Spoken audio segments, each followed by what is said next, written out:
So I picked it up at the LKQ, and that was actually a great experience.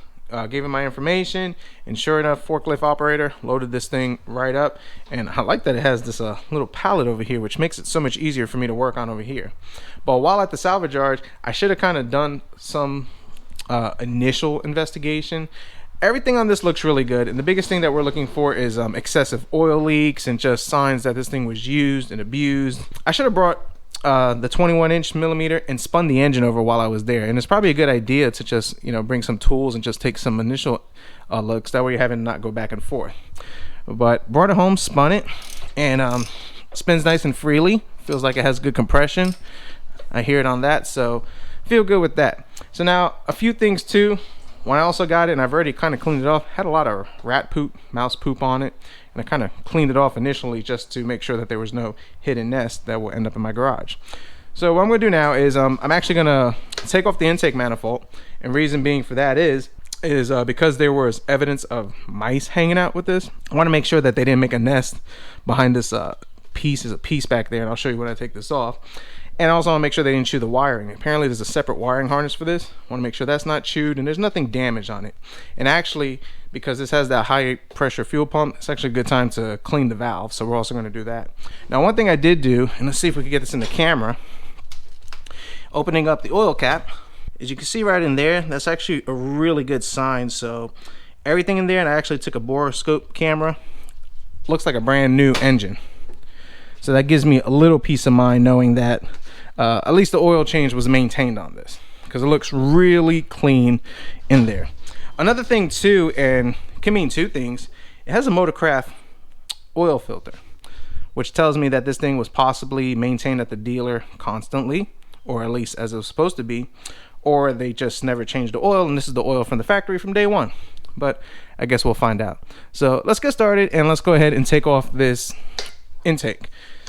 So we got some bolts right over here, 1, 2, 3, 4, 5-ish, maybe some more down here that hold it. I believe they're 10s, if not 12s. I'll let you know as soon as I get that part. Let's take this off, let's take a look at the valves, and let's make sure that, number one, there's not a mouse dead in there, and stuff didn't get chewed up.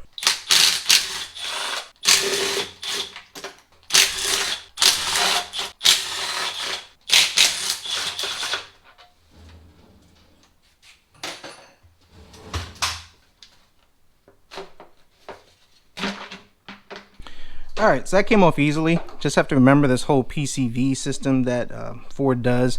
I mean, it was just as simple as kind of twisting and pulling. That comes right out. That's what holds the intake in. So this is actually a good time to inspect it. I've actually found that these hoses just tend to rot out. They get pretty hard. This seems pliable. Also, I know on the older Fords, if you had a leak around here or a leak, it's typically coming from here. I don't see no leak, so it ain't broke. We're not going to fix it. As far as my mouse concerns, the wires look good, so don't look like any fools were going to town trying to eat up over here. But you can see maybe it was a squirrel, because there's like a piece of a nut there, so we'll just kind of get that out, throw that away. Our valves are to be as expected. I mean, they're a little cruddy, gummed up, so we're gonna have to clean that out. What I'll do is I'll make sure the valves are closed, soak it down with some carb cleaner, get like maybe a little gun cleaning brush is what I typically use, and we'll get all that. Like this one is actually pretty bad, and that's just typical with this whole direct injection fuel system Volkswagens have. There's a lot of vehicles that go through it, but it requires a little more maintenance than typically accustomed to. But other than that, everything looks pretty good on it, so very happy with what I see over here. Before we go any further, let's take out the spark plugs and let's see what we got.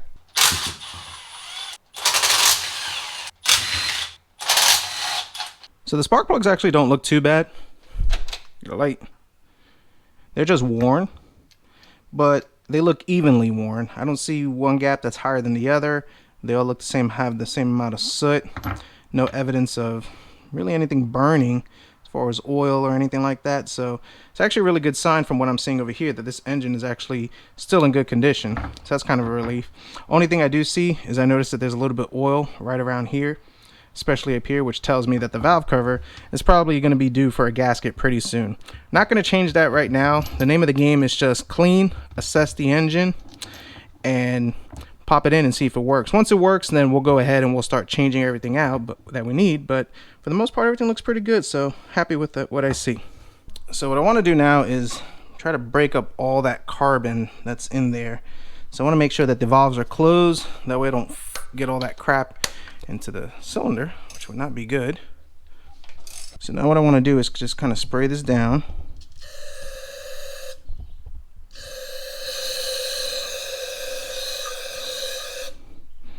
And let that soak. And then the companion cylinder will also do that. And then once we're done with these,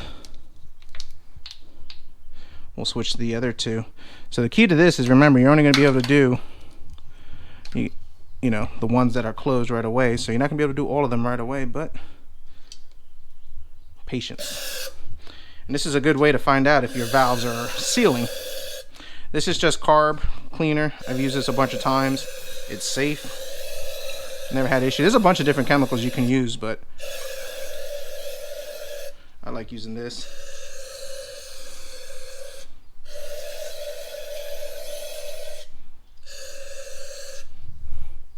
So we'll let that soak for a little bit.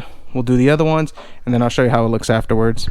So now pretty much the way you want to do this is flathead screwdriver, a pick like this one works really good over here. And the whole point is that you want to break off those carbon chunks that are in there and just give them a good scrub.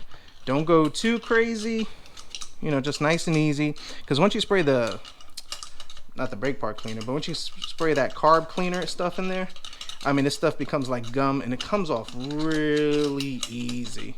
And I'm actually getting all this stuff broken up pretty good. This is now the perfect time to do it since the engine is out of the vehicle. So it is ideal. Another tool that I'll use, if I can find it, is a toothbrush. Make sure it don't belong to anybody who's attached to it or in their house, because that would be gross and disgusting. And we're gonna pretty much just brush the valves. Just get all that gunk off. I have found the more you let it set, the easier it comes off, and then this stuff is just coming right off. I mean, if you look at this brush, I mean, this is just, yep, pretty nasty.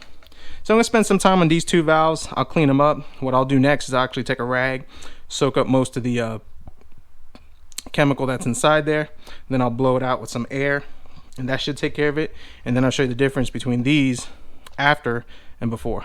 So I went ahead and I stuffed these rags in there to kind of absorb all the spray. So let's pull it out, and hopefully that helps makes this a lot easier. Pretty gross.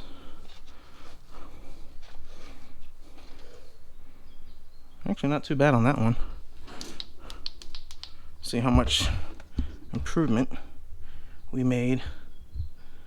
Well, we did make some improvement, but there's a lot of stuff. You can see it there on the bottom that we're gonna have to scoop out, possibly blow it out.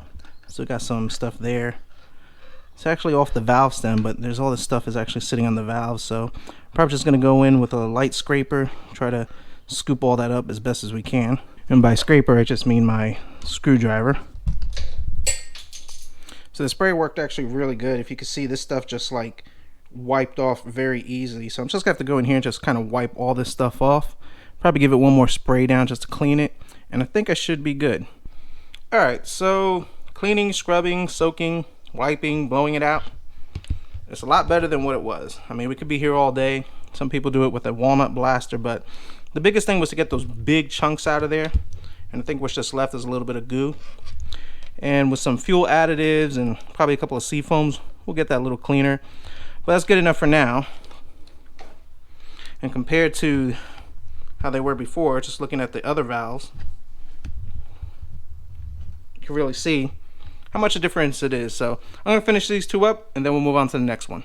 All right, so valves are clean and they're better than where they were. I don't know if you can see that in there, but a lot cleaner. A lot of the crap is gone. I mean, it still got some residual, but the biggest thing was just getting those chunks out. I've actually seen where the chunks, they kind of carbonize up, they get stuck in the valve seat and create crazy types of issues and everything. So clean them up, that should be good to go. Like I said, run some seafoam and some other type of cleaner additives will actually help clean this. Basically the seafoam, I've seen a lot of good work with that has always done me well in the past, but we're good for that. So now the final thing I want to do is take out this flywheel, and want to check the rear main seal, see how that looks. Also, I'm probably not going to use this flywheel because this engine maybe sat outside for a little bit. This is really rusty and crusty, so let's see if we can get this off.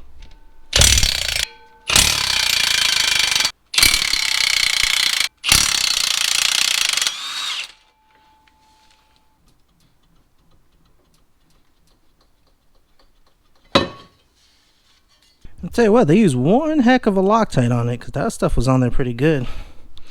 Alright, so as far as the rear main seal, what I can see doesn't appear to be leaking, which is good. But this is the conundrum, and I'm probably go back and forth with this for a little bit. This is the ideal time to change it. I mean, yes, there's still the risk that I could put the engine in and there's something terribly wrong. That's one. And there's also the fact that I put it in, it works great, and then it leaks. But I don't see no evidence. Sometimes it's better to leave things alone. The seal for this is a whole piece, and it's about $60. That's at the local parts store. So I don't know, we'll see. I'll go back and forth on it, and I'll make a decision later. But it's probably another good inspection item when you get these engines to see. Most times, from my experience, when I've changed them, I've left them alone and I've never had an issue. So is it worth the gamble? We'll just keep cleaning, and eventually we'll pop that out and we'll get this one back in there. So thanks for watching, and we'll see what we come up with next.